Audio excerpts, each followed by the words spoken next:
সকলোলৈকে ইংৰাজী নৱবৰ্ষৰ শুভকামনা জ্ঞাপন কৰিছোঁ। ইংৰাজী এই নতুন বৰ্ষটি আপোনালোকৰ জীৱনলৈ সুখ, শান্তি আৰু সমৃদ্ধিৰ লগতে কঢ়িয়াই আনক ন আশাৰ বতৰ। আৰু এইফালে ৰাতিপুৱাই পাকঘৰত সোমাইছোঁ দেই, বিশেষ আয়োজন নাই। এইফালে উৰহি ভাজিবলৈ লৈছোঁ আৰু এইফালে কিবা কিবি অকণমান কৰিছোঁ আৰু স্কুললৈ যাব লাগিব। মোৰ বৰ খৰধৰ হৈছিলে, সেইকাৰণে অকণমান সহায়ো কৰি মেলি দিলে আৰু খাই বৈ আহি স্কুল পাইছোঁহি।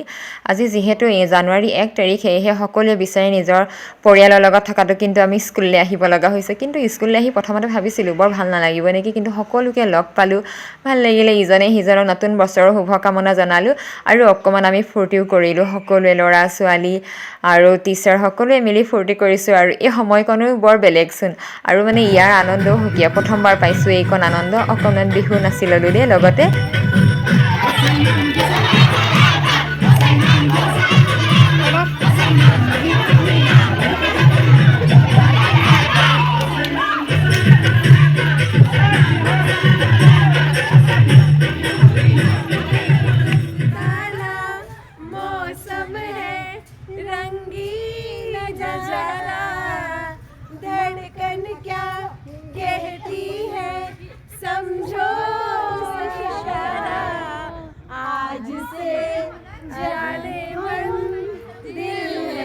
আনন্দ কৰাৰ কোনো সময় বা বয়স নাথাকে। এইদৰে আমিও আজি অকণমান কৰিলোঁ। সকলোলৈ পুনৰবাৰ ইংৰাজী নৱবৰ্ষৰ শুভেচ্ছা জনাই আহিছোঁ দেই। আজিলৈ আকৌ লগ পাম।